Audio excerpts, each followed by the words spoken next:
And here we have one of those questions that I really kind of appreciate, because if someone's asking it, I know a lot of people are thinking of it. And it really kind of delves into, did my wife always drink? And the question goes like this, thank you for your advice. Did Amanda ever go weeks, months, years without drinking? And really the answer is no.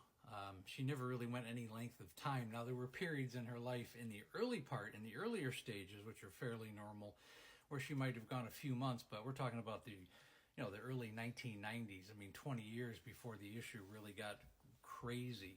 The longest period that she ever went in our married life was, and I had a number of people ask this, was when she was pregnant with our son in 1999. He was born in March of 2000. She did go that whole period without drinking. She might have had a couple of glasses of wine, but there was never any stretch or any binge drinking, any really episode during that time. And then afterwards, she really didn't drink for the better part of a year. And it was that period I really wished it had continued, but unfortunately, when she got comfortable with our son, it just kind of gradually started up again. So to really answer the question, no, she never really did have huge periods during her normal life. I mean, she drank really every day to some extent, or found a way to get it. Before she really started having serious physical and emotional problems, 10 years before she passed away. There was a lot of indications. I mean, she had an ascites attack where they took 50 pounds of fluid out of her body. That would have been about 12 years before she passed away, and that was a really big incident. But yeah, she drank pretty much every day. She went through periods, during the last few years where the only time she didn't drink was when she went to one of her 7 rehabs, or she was incarcerated for 65 days and 55 days for one of her 4 DUIs. She also was in the hospital. She had a number of hospital stays for 10 days and longer for psych issues, for knee replacements, for ankle surgery, and she also had a gastric sleeve bypass. She had one operation. It was supposed to be a gastric bypass, but then they discovered that she had a fatty liver, and they downgraded it to a gastric sleeve, so it's less intrusive. Unfortunately, they didn't tell us the implications that apparently your body absorbs alcohol much quicker when you have that. And my whole idea was, I was really hoping that she wouldn't be drinking anymore after really the better part of her stomach was removed. And unfortunately, that was in 2014.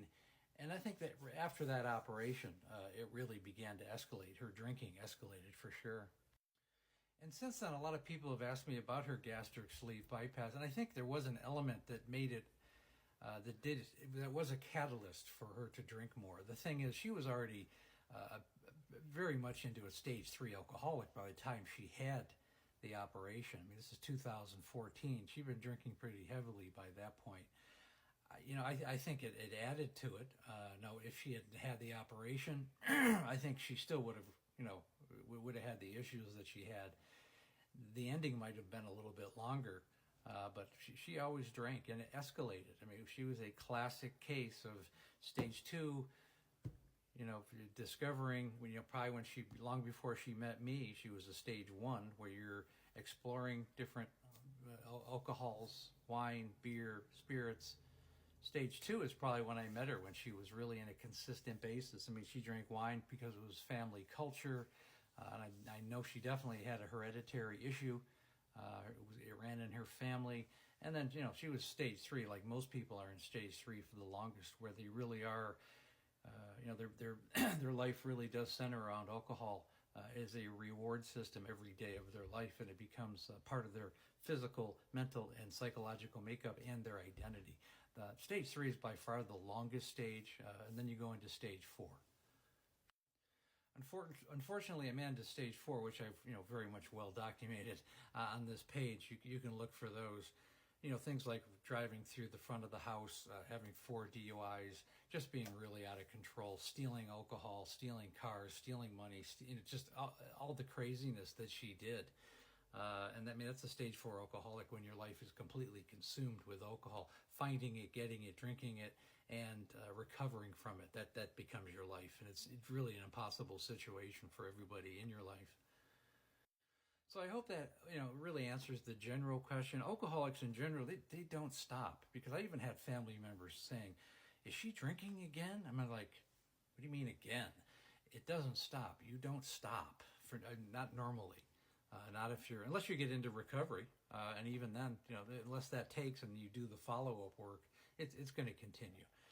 I hope that makes sense. Hope that answers the question for a lot of people. And again, really the last thing I want to say is we have the Facebook group. It's called There's an Alcoholic in the Family. Very good support group. I also go live Monday through Friday right around 6 o'clock Pacific Standard Time, 9 o'clock Eastern Standard Time for a good hour and a half, depending on how much time I got. And if when you're ready to work with me one-on-one, click on the link tree, go to the Calendly link, set up a breakthrough call. It takes about 45 minutes to an hour. We do a deep dive into what's going on with you and your family. I really like to bring your family into it if that's possible, because it's a family disease. Call is free. Then I go over the coaching program, which is not so much. But I want to work with people who are ready to change their lives. Again, thanks so much for listening.